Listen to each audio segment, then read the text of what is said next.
आप सबको मेरा प्रणाम।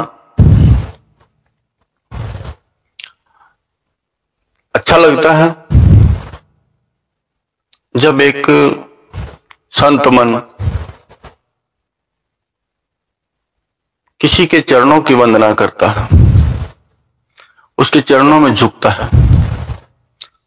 जो इष्ट है, जो स्वयं से बड़ा है, जो ज्ञानवान है, जो ध्यान में लिप्त रहता है, जो दाता है, उसके चरणों में झुकना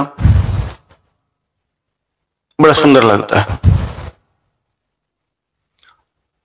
लेकिन जो दाता है, जो देता है, वो आपके भीतर बैठ जाए तो फिर किसके चरण पकड़ोगे, फिर किसकी शरण जाओगे?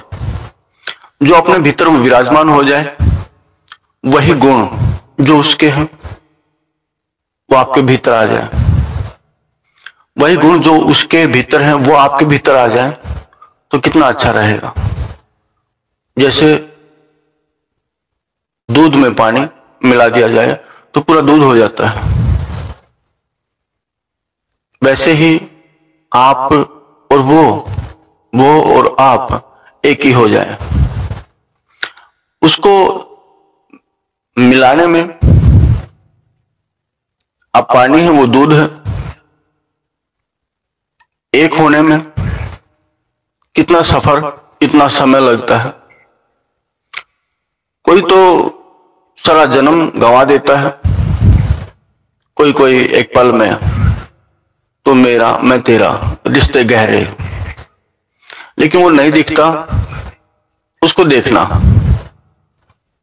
जो नहीं दिखता उसको देखना बड़ी चुनौती है।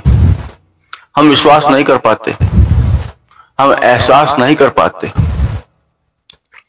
लेकिन जो इस दुनियादारी को, इस ब्रह्मांड को चलायमान रखता है वो कोई खास तो है, लेकिन हम अनुभवहीन हैं। अनुभव हमें होता नहीं। प्रथम सूत्र है कि अपनी श्वास पे ध्यान दें। जिसने अपनी श्वास को पकड़ लिया, वो श्वास कहां तक जाती है उसके पीछे पीछे चलना, उसके संग संग चलना, श्वास के संग संग चलना। आप सुनते हैं, समझते हैं, लेकिन जब करना शुरू कर देंगे तब आपके अनुभव शुरू हो जाएंगे। जब आप करना शुरू कर देंगे तो आपके अनुभव शुरू हो जाएंगे। सुनने से उतना अच्छा तो लगता है, हाँ, लेकिन करने के बाद ही आपकी तृप्ति और पूर्ति होती है, आपके अनुभव भी होते हैं, आपको एहसास भी होता है, आपका स्पर्श भी होता है। आप यहां बैठे हैं और आपने ख्याल कर लिया ऊंचे पहाड़ों का, जो बर्फ से ढके हुए हैं, जो शीतल हैं, और वो शीतल बर्फ की शीतलता आपको यहां बैठे अगर अनुभव होने लग जाए, इस पांच तत्वों के शरीर को वो शीतलता मिल जाए, बड़ी सुंदर बात है, बड़ी अच्छी बात है। वो एक अनुभव है, वो एक एहसास है। महादेव जी हैं, सूक्ष्म शरीर से स्नान करना, चाहे प्रकाश में स्नान हो, चाहे जल में स्नान हो, अनुभूति भिन्न है।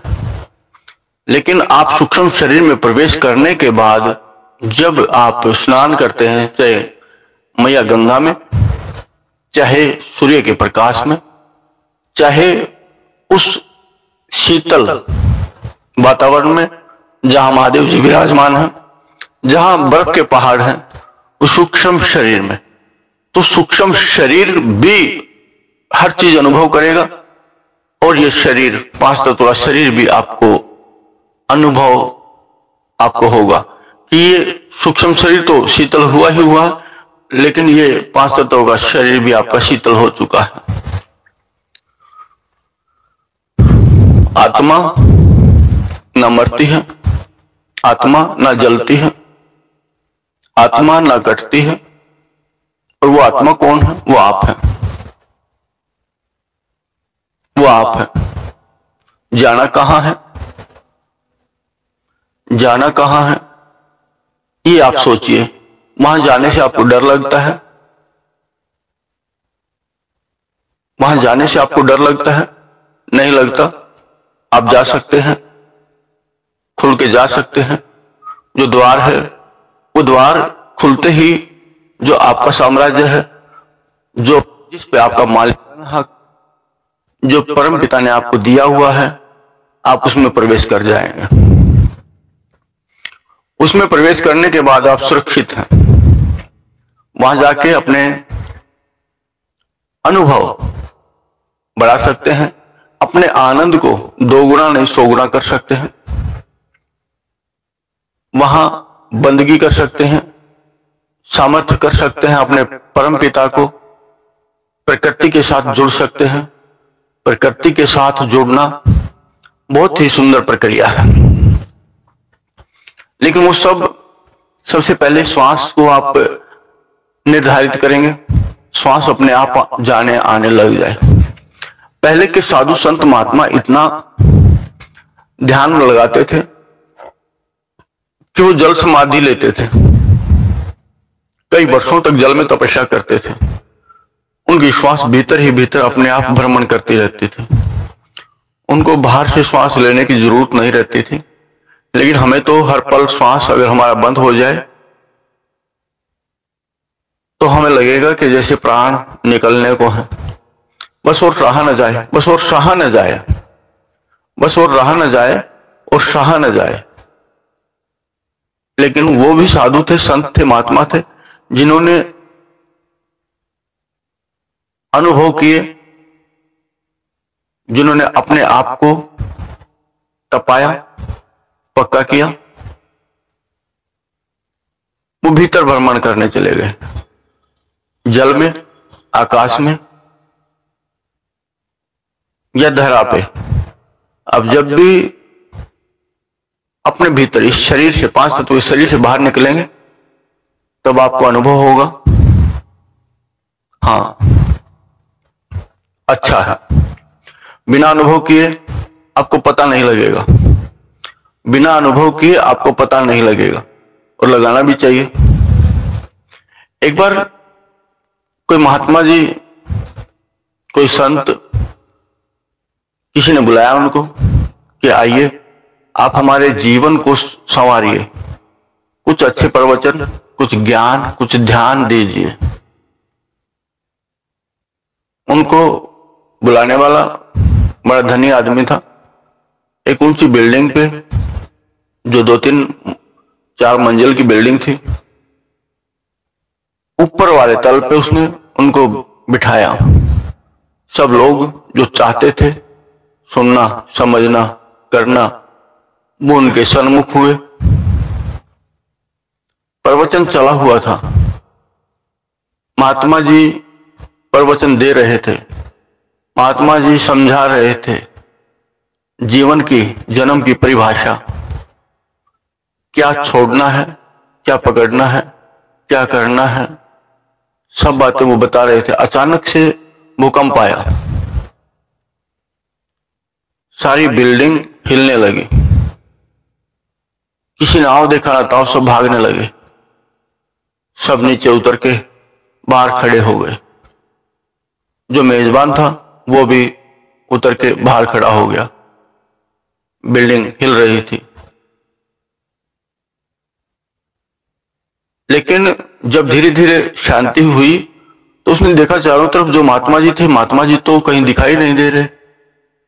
दौड़ के ऊपर गया, महात्मा जी से पूछा, महात्मा जी सब लोग उतर के भागे लेकिन आप यहीं बैठे रहे। सब भागे लेकिन आप नहीं भागे। महात्मा जी ने कहा कि सब भागे, मैं भी भागा। सब भागे लेकिन मैं भी भागा, लेकिन सब लोग बाहर भागे, मैं अपने भीतर भागा, मैं अपने भीतर चला गया, मैं अपने भीतर चला गया। और भीतर का द्वार खुलते ही आप कहीं भी भ्रमण के लिए जा सकते हैं और कर सकते हैं।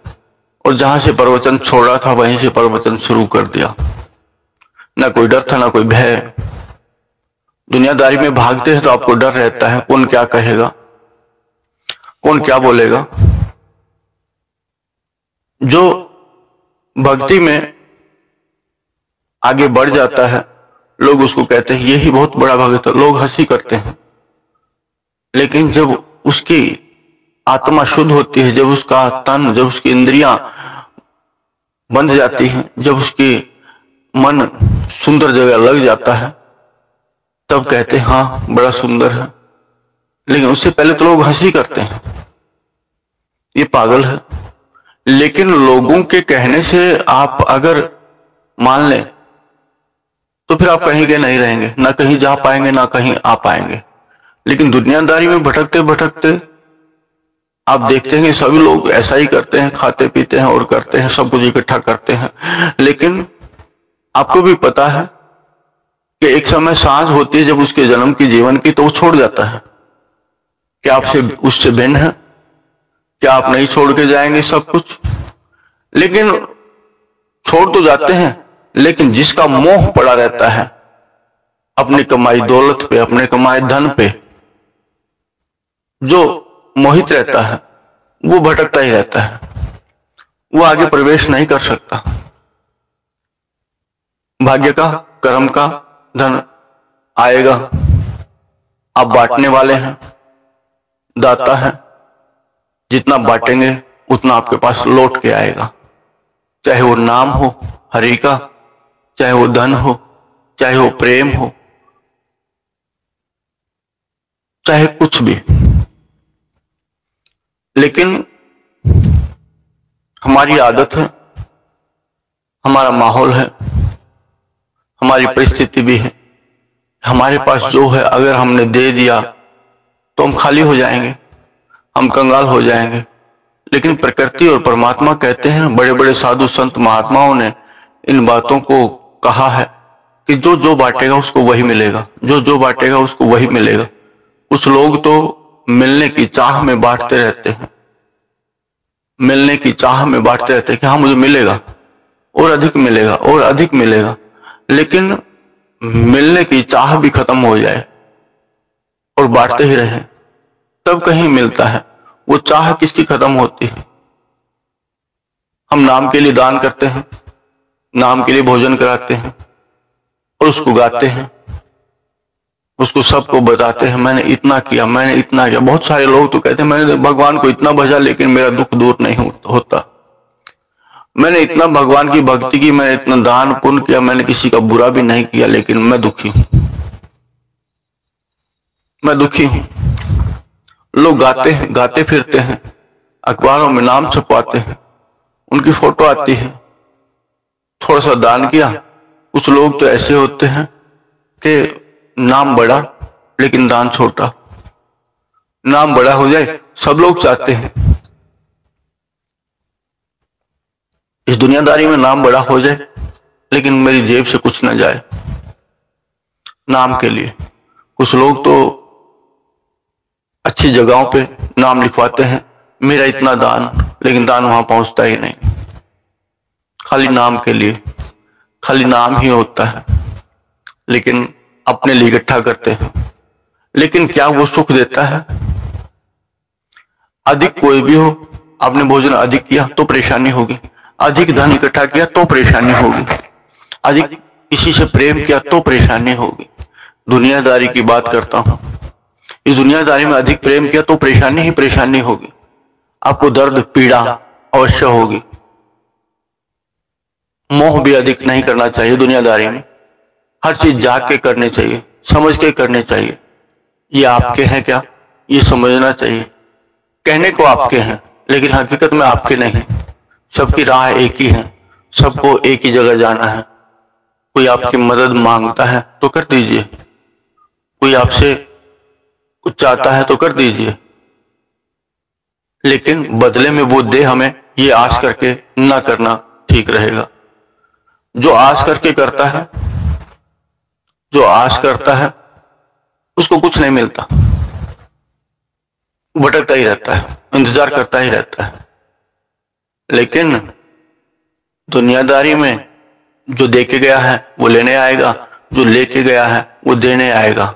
प्रकृति का नियम है, प्रकृति का नियम है। हम किसी को दे तो देते हैं, हम किसी की मदद तो कर देते हैं, लेकिन मन में पीछे से मन कहता रहता है कि मेरे कारण जिंदा है, मैंने इसको बचाया था, मेरे कारण इतना ऊंचाई पे चढ़ गया, मैंने इसको सहारा लगाया था। लेकिन आप माध्यम थे, मात्र माध्यम थे, सहारा तो प्रकृति स्वयं लगाती है, प्रकृति स्वयं करती है। तो सहारा लगाने के लिए भी आप मालिक बने, ये सुंदर अच्छी बात नहीं है। आपकी ड्यूटी लगाई जाती है, मेहनताना तो आपको पहले ही मिलता रहता है। ये प्रकृति आपको जो चाहिए वो देती ही रहती है, लेकिन अधिकता की उम्मीद करना बेवकूफी है, अधिकता की उम्मीद करना बेवकूफी है। लेकिन हाँ, कुछ जगह ऐसी होती हैं, कुछ बातें ऐसी होती हैं जहां पे हम प्रेम करें वहां से दोगुना उसी पल मिलता है। वो जगह कौन सी है? वो कौन है जो हम जिससे प्रीत करते हैं और उनकी कृपा हम पे होती है। प्रीत के बदले कृपा, प्रीत के बदले प्रीत नहीं, प्रीत के बदले कृपा। एक तो माँ बाप होते हैं, दूसरा परम होता है। एक तो माँ बाप होते हैं, दूसरा परम होता है जो प्रीत के बदले दया करता है। दुनियादारी में प्रीत के बदले कोई दया नहीं कर सकता। एक गुरु भी है जो चाहता है मुझसे बड़ा बने, मुझसे महान बने। गुरु की भी इच्छा है जहां तक मैं गया हूं इसका सफर वहां से शुरू हो रहा के जाए। गुरु भी चाहता है सच्चा गुरु मिले तो प्रश्न हल हो। ये दुनियादारी का प्रश्न बड़ा विचित्र है, बड़ा विकट है। हम उल्टे चलते हैं, दुनियादारी में आए हैं उल्टा चलना शुरू। सीधा चलने की बात तो कोई होती ही नहीं। सीधा चलने के लिए गुरु कहते हैं कि भजन करो, सिमरन करो, आदत बनाओ, पुकारो, उस परम को पुकारो, प्रकृति का सहयोग करो। लेकिन जो अच्छी बात है वो सहयोग हम नहीं कर पाते। तो अपने श्वास जो आपके संग संग रहते हैं, जो श्वास, जो वायु भीतर और बाहर जाती है, उसके पीछे पीछे चल के आप स्वयं को एकाग्र कर सकते हैं। बिना एकाग्रता के, बिना स्थायी हुए, बिना सहज हुए आप कहीं जा नहीं सकते। उस दुनियादारी को जानना आपका सौभाग्य है, आपकी रुचि हो जाए, आपकी इच्छा हो जाए, लेकिन वहां कोई माप नहीं है आप कहां तक पहुंचे हैं। कोई माप नहीं है कहां तक पहुंचे हैं। अंधेरे में दीपक जल गया और अंधेरे को खोजे तो नहीं मिलेगा। आपके भीतर सत्य की राह पड़ गई तो झूठ को खोजेंगे तो नहीं मिलेगी। कुछ कहने की आवश्यकता नहीं, कोई बहुत बड़ी बात नहीं होगी, लेकिन सत्य आपके जीवन में, आपके जन्म में घटित होना शुरू हो जाएगा। जिसको सत्य प्रेम, सत्य प्यारा है, वो लोग, वो प्रकृति, वो परमात्मा आपके नजदीक अवश्य होंगे। बोला है लेकिन सत्य, झूठ प्रति मात्र भी नहीं। सत्य परम है। परम तक पहुंचने के लिए आपको कोशिश, लगन लगानी पड़ती है। लगन दुनियादारी अपनी तरफ खींचती है, मुझ में लगा, मैं समर्थ हूं, मैं सत्य हूं, लेकिन सत्य कहां है? कौन रुका है यहाँ पे? कौन रुका है? कोई रुकने की स्थान यहाँ है ही नहीं।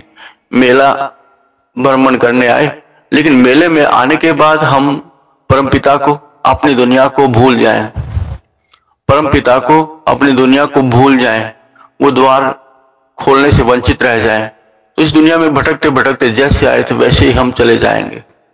लेकिन भीतर का द्वार खुल जाए, लेकिन भीतर का द्वार खुल जाए, साधु की तरह भीतर में प्रवेश करना शुरू हो जाए, तो बड़ी सहज, बड़ी सुंदर अपना घर, अपना साम्राज्य आप देख भी पाएंगे, अनुभव भी कर पाएंगे, और फिर आप हीन नहीं रहेंगे। जो भीतर में प्रवेश करता है वो धनवान है। लेकिन भीतर में प्रवेश वो करेगा जो बाहर की दुनिया का कंगाल हो जाएगा। जो सब त्याग देगा, जो सब छोड़ देगा, जो सब बंधनों को तोड़ देगा, वही भीतर प्रवेश कर पाएगा। जिसके रिश्ते नाते बाहर कच्चे हो जाएंगे, उसके रिश्ते नाते भीतर पक्के हो जाएंगे। जिसके रिश्ते नाते बाहर पक्के रहेंगे, वो भीतर कच्चे रहेंगे। बस खाली सोच सकता है, कुछ निभा नहीं सकता। लेकिन बाहर का कंगाल प्राणी, बाहर का कंगाल आदमी भीतर का धनवान अवश्य हो ही जाता है। लेकिन जरूरी है कि उसकी लगन लग जाए, उसमें उसका प्यारा बन जाए, उसका प्रेमी बन जाए, उसको खोज ले, उसको चाह ले। उसको किसी और की आवश्यकता नहीं होती, उसको किसी और की आवश्यकता नहीं होती। वो चाहे निर्जन स्थान पे रहे, चाहे पहाड़ों के ऊंचे पे रहे, कोई फर्क नहीं पड़ता। उसके संग वो है, सब कुछ उसका ख्याल रखने वाला वो है। दुनियादारी में कोई ऐसा ख्याल रखने वाला नहीं है जितना परम ख्याल रखता है। आपके हर कदम पे आपको साथ देता है, आपके हर कदम पे आपको साथ देता है। लेकिन हम फिर भी नहीं मानते उसको। जो घटनाएं, जो कर्म, जो सफलताएं आपको मिल चुकी हैं पहले, अब उसको कितना याद करते हैं? हमेशा यही मानते हैं मैंने ये किया, किसी को बताएंगे मैंने ये किया, मैंने वो किया, मैंने सब कुछ किया। लेकिन क्या आपने किया? नहीं। आपकी मात्र रुचि थी, आपकी मात्र इच्छा थी। किया किसने? प्रकृति ने। इच्छा किसकी हुई? परमात्मा की। लेकिन जो नहीं होते उनमें आपका ध्यान रहता है। अपने जीवन को सफल करने के लिए रोज हम कल पर छोड़ते हैं, ये काम मेरा हो जाए फिर मैं हरि शरण में जाऊंगा, फिर मजा आ जाए। ये काम भी मेरा हो जाए फिर हरि शरण में जाऊंगा, मुझे किसी से कोई मतलब नहीं रहेगा। लेकिन जा नहीं पाते, जा नहीं पाते हैं। जो आपके सामने है वो दूर और दूर और दूर, जितना आप चलते हैं उतना दूर, जितना आप चलते हैं उतना दूर होता जाता है। जो आपको चाहिए, जो कामयाबी आप चाहते हैं वो उतना दूर चली जाती है। लेकिन क्यों ना आज हम उससे जुड़ जाएं। लेकिन आज में जुड़ सकते हैं, कल में कोई जुड़ा नहीं। आज जिसने कोशिश की उसने सफलता पाई। आज जिसने कोशिश की, जिसने लगन लगाई, जिसने कड़ाई से अपने ध्यान धर्म मजबूत किया, उसकी कामयाबी कल को अपने आप ही आपके सामने होगी। आपने किया, आपकी कामयाबी कल में जो आज में होगा, कल जो आज में आएगा, आपकी कामयाबी अवश्य आएगी, आपकी रुचि अवश्य बनेगी। आपने सत्य को पकड़ा नहीं, आपने धर्म को पकड़ा नहीं, आपने कर्म और फर्ज को पकड़ा नहीं, लेकिन उसको पकड़ने के बाद और आप सही दिशा में होंगे, वो पूरे अपने आप होना शुरू हो जाएंगे। भीतर संभालने वाला एक मालिक है।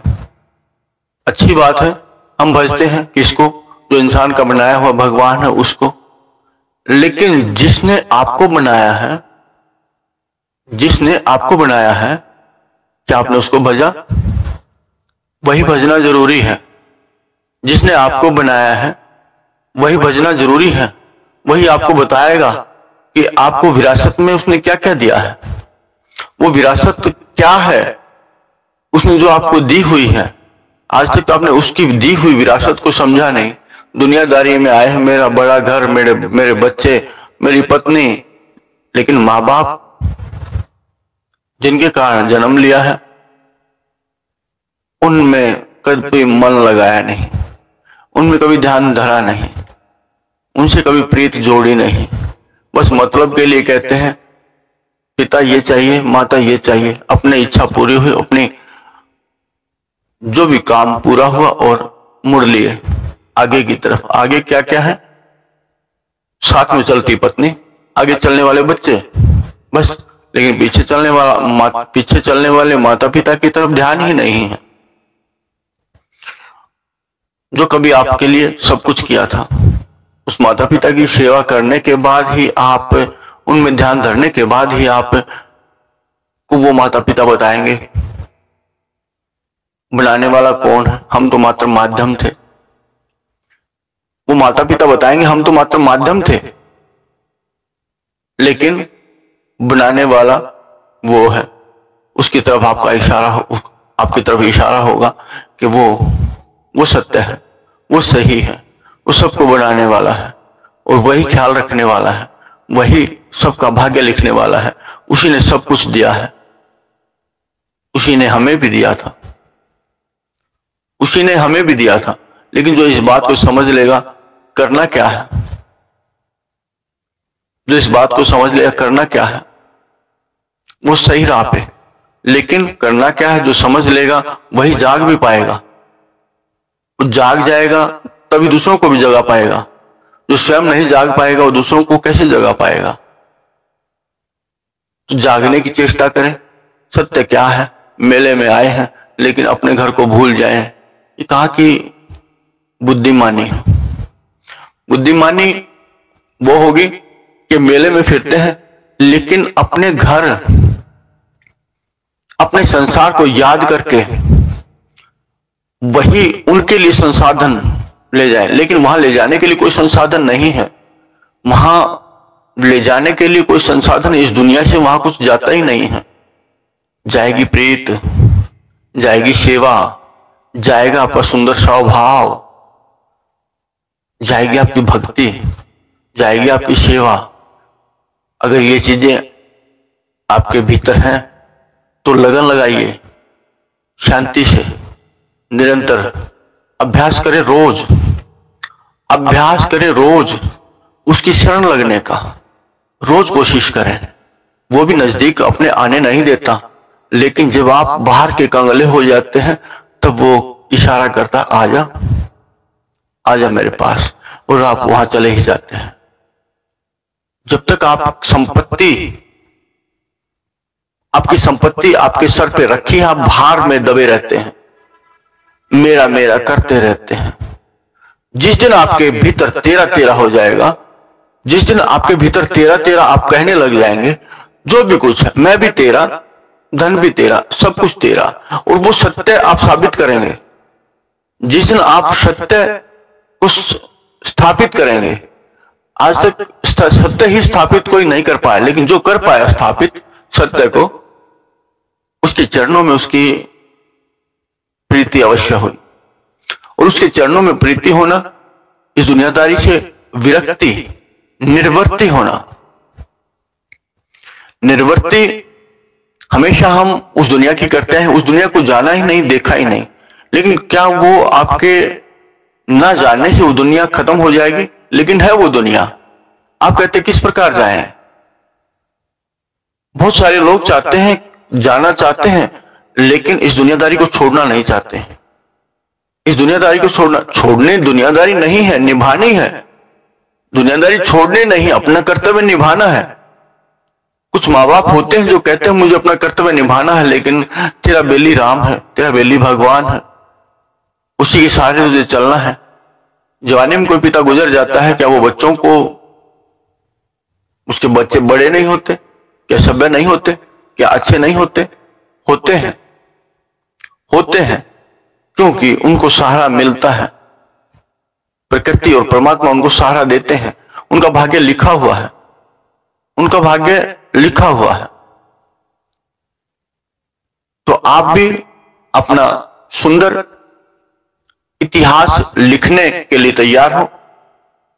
आपका इतिहास, आपका अनुभव, आपका आनंद, जो भीतर का आनंद है, वो आपके शब्दों में नहीं समाएगा।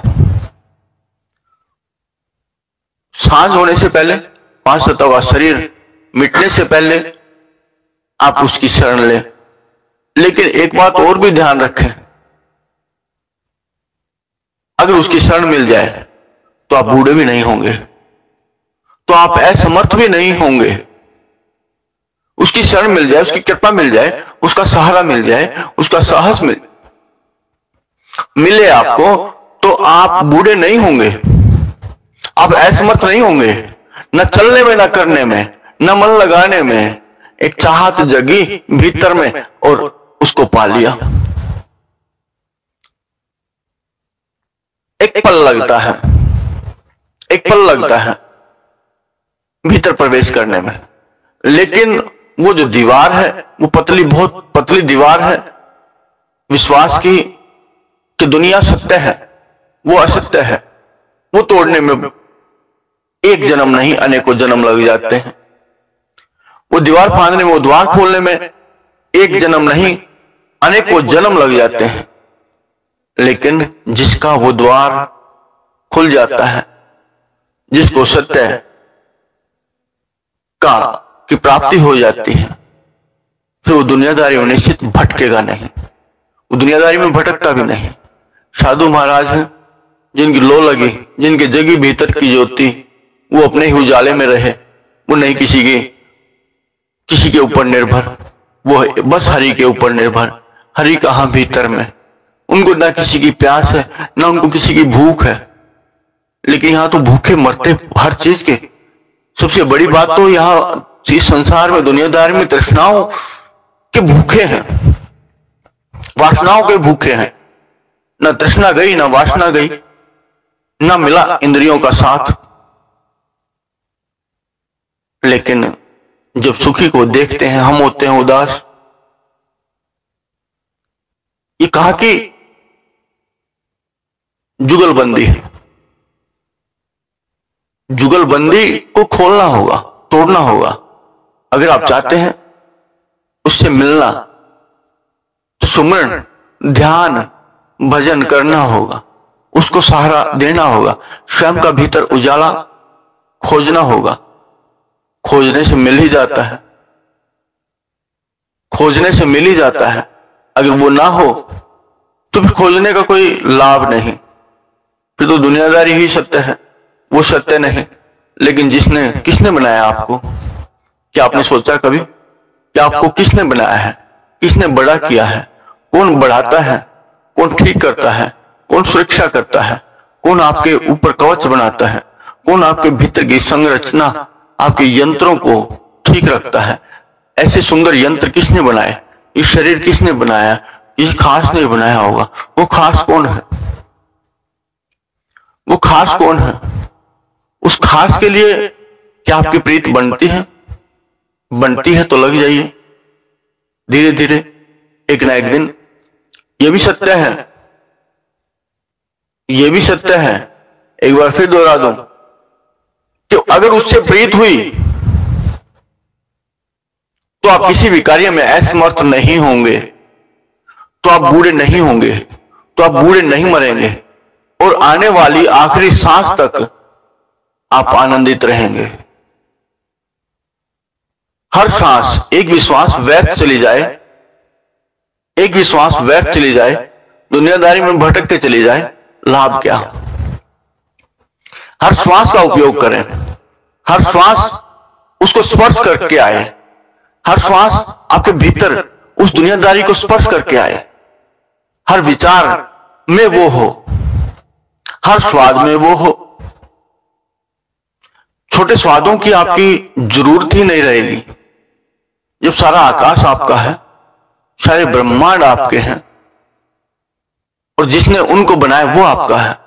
वहां तक की पहुंच पाना, गुरु के प्रति प्रीत, स्वयं की लगन, जिए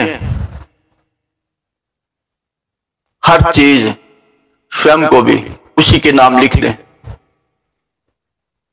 नाम तो आपके रहेगा, वो कागज एक ना एक दिन बदल जाएगा। जो आपका बाहर है वो कागज एक ना एक दिन बदल जाएगा। जो बाहर आपका नाम लिखा है, घर के बाहर जो तख्ती लिखी है आपके नाम की, वो भी एक ना एक दिन बदल जाएगी। लेकिन अगर आप सुपात्र हैं तो जिसने आपको बनाया वो नहीं बदलेगा, जो आपका है वो नहीं बदलेगा। बदलते देखे मौसम, बदलते देखे इंसान, लेकिन वो नहीं बदलता। हम बदलते हैं लेकिन वो नहीं बदलता। तो बेकारी अपने भीतर ना आए, बेकारी अपने भीतर ना आए। उसे ना बदलने वाले की चाहत आपके भीतर समा जाए। सुंदर पुष्प चाहे आपके श्वास के हों, चाहे आपके भाव के, चाहे श्रद्धा के, उसके चरणों में अर्पण करें। बस वो वही चाहता है, वो वही चाहता है। भीतर में प्रवेश करने के लिए अपने श्वासों को थोड़ा सा स्वच्छ कर लें, सुंदर कर लें। अपने भीतर श्वास पूरा भर लें, अपने भीतर श्वास पूरा भर लें, और कुछ देर के लिए, जितना देर आप रुक सकते हैं उतना देर रुकें।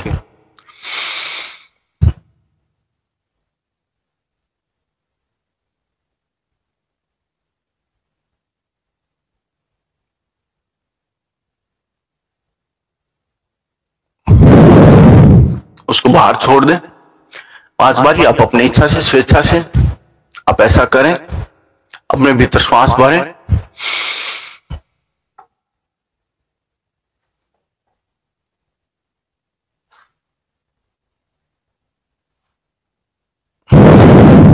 बाहर छोड़ दें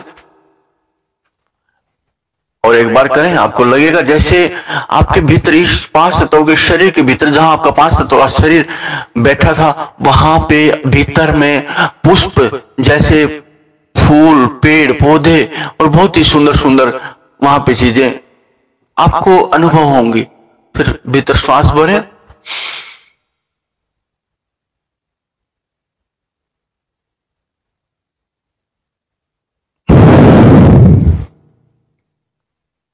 छोड़ दें एक बार फिर।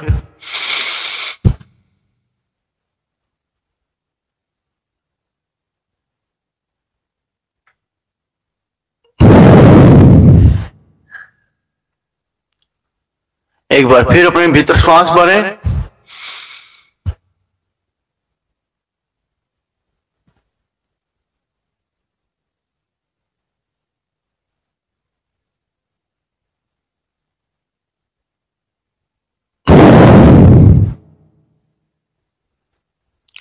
अपने भीतर के श्वास को खाली कर दें। आपकी मुद्रा सुंदर हो, कमर सीधी हो, गर्दन थोड़ी सी ऊपर हो, कंधे चौड़े हो। आपका ध्यान इस शरीर पे है जिसको आप स्थापित करना चाहते हैं, स्थायी करना चाहते हैं। और सूक्ष्म शरीर में प्रवेश करके आप गुरु की शरण, परम की शरण, महादेव की शरण और पूरे आकाश में भ्रमण करेंगे, जहां पे बड़े बड़े मंदिर और ऊंचे सुंदर पहाड़ भी हैं, सुंदर ऊंचे वृक्ष भी हैं, जो आपसे बात करना चाहते हैं और जो आपका अभिनंदन, अभिवादन करना चाहते हैं। आप उनका करें, वो आपका करें। बाहर की दुनिया में पेड़ पौधे नहीं बोलते, लेकिन भीतर की दुनिया में आपके साथी हैं। एक साधु था, उससे मिलने के लिए कोई बड़ा वीआईपी आदमी आने वाला था, हेलीकॉप्टर में आने वाला था। अब वहां प्रशासन लगा था, अधिकारी लगे थे हेलीपैड बनाने के लिए कि यहां हेलीपैड बनेगा। जहां हेलीपैड बनना था वहां पे एक पेड़ था और अधिकारियों ने कहा कि ये पेड़ काटना पड़ेगा। साधु महाराज ने कहा, नहीं भाई, कोई मिलने वाला आए ना आए फर्क नहीं पड़ता मुझे, लेकिन ये पेड़ मेरा साथी है, ये पेड़ मेरा साथी है, मैं इसको नहीं कटने दूंगा, मैं इसको नहीं उजड़ने दूंगा, मैं इसको मरने नहीं दूंगा। अधिकारी साधु महाराज की मिन्नत करते हैं, पेड़ नहीं कटेगा, जाओ, जो वीआईपी आएगा उसका आना टल जाएगा।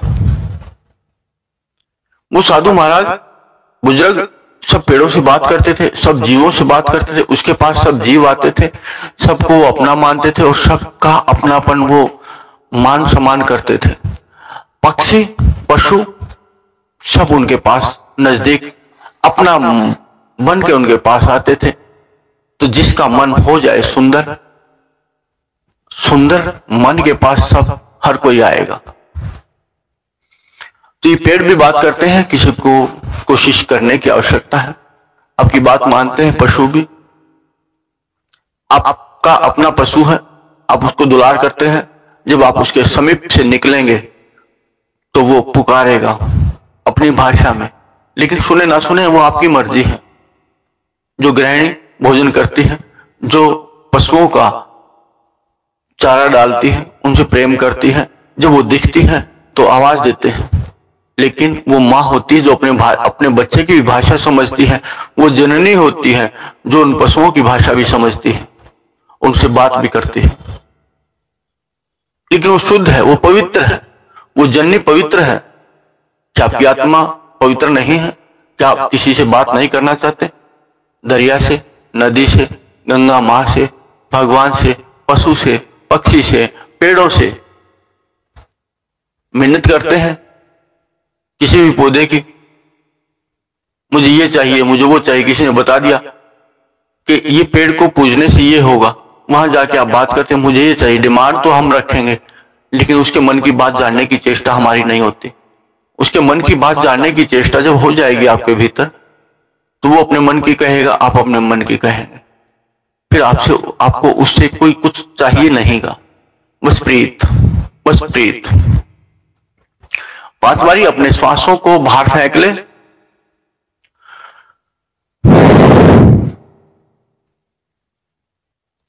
आपका पेट आपकी कमर से लग जाए, आपके भीतर कोई श्वास ना बचे, सारा श्वास आपका बाहर चला जाए। जितनी देर आप रोक सकते हैं, इस अभ्यास को रोज थोड़ा थोड़ा बढ़ाएंगे। आप शांत हो, एक बार फिर अपने श्वास को बाहर फेंक ले पूरा।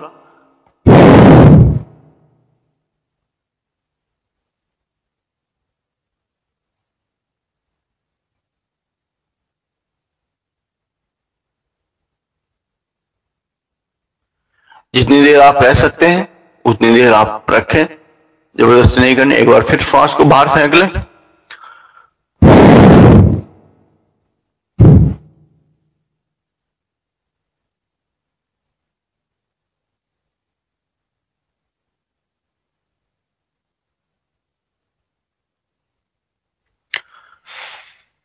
एक बार फिर श्वास को बाहर फेंक ले। भीतर तो अपने आप चला जाएगा, भीतर जाने पे ध्यान नहीं रखना चाहिए, हमेशा श्वास को बाहर फेंकते रहना चाहिए। जब भी आपको ध्यान में रहे तो अपनी श्वासों को बाहर फेंक दे। एक बार फिर बाहर फेंक ले।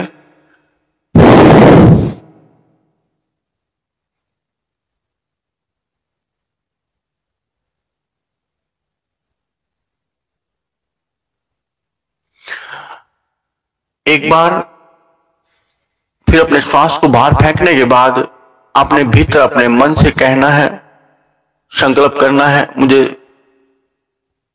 ध्यान में जाना है, मुझे अपने गुरु की शरण में जाना है, मुझे सूक्ष्म शरीर में प्रवेश करना है। कई बार सहजता, शांति, प्रेम से बात की हुई भी आपके काम आ जाती है, और कई बार जब जिसके जान पे बन आती है तब वो कार्य को करता है। तो यहां प्राणों को दिक्कत होती है और सब हाँक करते हैं, ठीक है श्वास को आने जाने दें, लेकिन हम ध्यान में जाएंगे और प्रवेश करेंगे उस दुनिया में। अब आप अपने श्वास के पीछे चलें। श्वास आएगी जाएगी, कहां से चलती है, कहां तक जाती है आपके ये तो पता है, नाक से निकलती है, नाक से ही भीतर चली जाती है। आपका ध्यान है अगर सही है, जिस ध्यान को आप हरि के चरणों में लगा सकते हैं, उस दुनिया में जा सकते हैं। किसी के पांव में पीड़ा ज्यादा है, दर्द ज्यादा है, वो थोड़ा सा धीरज धरे, कुछ बिगड़ेगा नहीं। अपनी श्वासों को जब आप ध्यान देंगे, थोड़े श्वास बढ़ेंगे, उसके बाद धीरे धीरे घटना शुरू हो जाएगा और निरंतर होने शुरू हो जाएंगे, अपने आप आए और जाए, आपके कंठ से लेके और भीतर अपने आप चलते रहें, अपने आप भ्रमण करते रहें। उस स्थिति तक पहुंचने के लिए आप कोशिश करनी है। गर्दन जब आपकी नीचे हो जाएगी, झुक जाएगी, तो समझिए आप निद्रा में चले गए, आप आलस्य में चले गए। गर्दन को हमेशा उठा के रखना है। आप हो सकता है किसी न किसी चीज का सहारा ले सकते हैं। अगर आपकी कमर को पीड़ा है तो कमर को किसी न किसी चीज का सहारा